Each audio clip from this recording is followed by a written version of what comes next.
Ini bukan Quran, bukan buku doa-doa, bukan kitab kuning yang biasa dibaca di pesantren. Percaya atau tidak, buku ini dibaca oleh Galileo Galilei, Johannes Kepler, René Descartes, sampai Leonardo da Vinci. Judul aslinya dalam bahasa Arab adalah Al-Manazir, tapi kemudian diterjemahkan ke bahasa Latin menjadi Book of Optics. Ini adalah buku sains paling berpengaruh dalam sejarah sains di Eropa, bahkan seluruh dunia dalam bidang optik. Tanpa buku ini, mungkin sekarang tidak ada yang namanya kamera. Menariknya, buku ini usianya lebih dari 1000 tahun, tapi sampai sekarang masih relevan.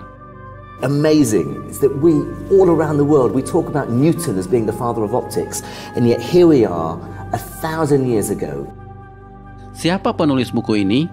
Orang Barat menyebutnya Al-Hazen, sebutan Latin untuk Al-Haytham. Ya, beliau adalah Ibnu Al-Haytham, seorang ilmuwan muslim di abad ke-11, di mana ketika itu Islam sedang dalam masa keemasannya. Orang Barat menyebutnya the Islamic Golden Age. Allow me to introduce Ibn Al-Haytham, a great scientist whose ideas led to the invention of the camera. You invented the camera? Mungkin bagi kalian, Ibnu Al-Haytham bukan siapa-siapa. Bahkan banyak muslim yang tidak kenal beliau. Tapi di Eropa, beliau sangat terkenal, disejajarkan dengan Galileo dan Newton, karena beliau adalah peletak dasar ilmu tentang cahaya.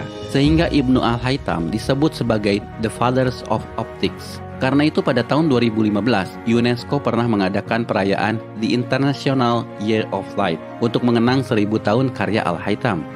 I am pleased to partner with the international organization 1001 Inventions to launch the World of Ibn Al-Haytham Global Campaign to promote light science for the benefit of all. A groundbreaking scientist from 1,000 years ago, the life and work of Ibn Al-Haytham have never been as relevant as they are today. Salah satu temuan Ibnu Al-Haytham yang paling merevolusi pandangan sains dunia ketika itu adalah bagaimana beliau menjelaskan cara mata kita bekerja. Sebelum adanya beliau, para ilmuwan Yunani seperti Plato dan Euclid percaya bahwa mata mengeluarkan semacam sinar ke arah objek untuk bisa melihat. Hal itu kemudian dibantah oleh Ibnu Al-Haytham. Justru matalah yang menangkap patulan cahaya sehingga kita bisa melihat. Bahkan beliaulah yang memetakan bagian-bagian mata yang berfungsi mengatur masuknya cahaya, seperti iris, pupil, kornea, dan retina. Temuannya ini bukan sekedar teori, Ibnu Al-Haytham membuktikannya dengan eksperimen. Bahkan eksperimennya yang bisa dibilang cukup sederhana ketika itu, menjadi dasar bagi penemuan kamera zaman sekarang, yang pada saat itu disebut kamera obscura. By the way, tahukah kalian, kata kamera berasal dari bahasa Latin yang artinya ruangan. Sedangkan obscura artinya gelap. Jadi kamera obscura artinya ruangan gelap. Dinamakan seperti itu karena Ibnu Al-Haytham melakukan eksperimennya di ruangan gelap saat beliau dipenjara. Beliau dipenjara karena penguasa Mesir pernah memanggilnya untuk mengatasi banjir Sungai Nil. Namun usahanya dianggap gagal dan sang raja marah, lalu memenjarakannya. Tapi saat di penjara inilah justru jadi momen bersejarah bagi Ibnu Al-Haytham dan bagi perkembangan dunia sains modern. Salah satunya adalah penemuan kamera obscura. We have a beautiful view of a nice church just outside the window here. Now, if I close this blind, through this pinhole I created in this blind, I'll be able to capture an image of this church on this transparent screen. However, it's an inverted image, as Ibn al-Haytham explained and demonstrated. If I let this eye look through this pinhole, I'm gonna be able to see the image of the church again, invert it back on the retina.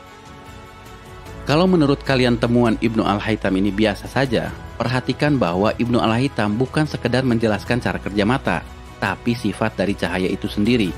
Beliaulah yang pertama membuktikan bahwa cahaya berjalan dalam lintasan lurus, sehingga beliau bisa menjelaskan pantulan cermin, pembiasan cahaya, dan fenomena-fenomena lainnya. Dan ini menjadi landasan penemuan semua teknologi yang melibatkan cahaya, seperti kabel optik, laser, komunikasi satelit, sampai akselerator partikel. I'm sort of wondering what Ibn al-Haytham would think doing experiments with candles and pinhole cameras. Well, he wouldn't even be able to imagine a world 1,000 years later. I think it's come a long way, but ultimately we're using exactly the same principles that he was thinking about back then. Itulah kenapa buku Al-Haytham ini menjadi sangat penting bagi perkembangan sains modern. Apa yang kalian pelajari di sekolah dalam bab optik seperti cermin, pembiasan cahaya, lensa, cara kerja kamera, teleskop, mikroskop, semuanya berasal dari buku yang usianya 1000 tahun ini.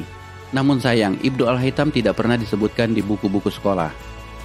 For me, what's so amazing is that we, all around the world, we talk about Newton as being the father of optics, and yet here we are, 1,000 years ago, 700 years before Newton, and here's a ray diagram. There's a convex lens, and there's a focal point, and there's all the ray lines and parallel lines and the angles of refraction. Here it is, 1,000 years ago. Dan kalian perlu tahu, buku yang beliau tulis tentang sains bukan hanya ini, tapi Ibnu Al-Haytham menulis lebih dari 200 buku. Dan bukan hanya tentang optik, tapi juga matematika, astronomi, dan engineering. Sayang, sebagian besar bukunya hilang. Ini adalah daftar buku-buku beliau yang terselamatkan. Sekali lagi, nama Ibnu Al-Haytham mungkin bagi kalian tidak populer, tidak sepopuler Newton atau Einstein. Tapi asal kalian tahu, nama Ibnu Al-Haytham atau Al-Hazan begitu pentingnya sampai nama beliau dijadikan nama salah satu kawah di bulan. Dan beliau juga diabadikan dalam mata uang Irak, 10.000 dinar. Dan ini adalah film yang diputar di perayaan di International Year of Light, kerjasama UNESCO dan 1001 Invention. Sebuah film yang mencoba menggugah kesadaran kita bahwa ada peran peradaban Islam dalam sains modern. I found a way of projecting an image onto another surface through a small hole in a dark room, later called camera obscura.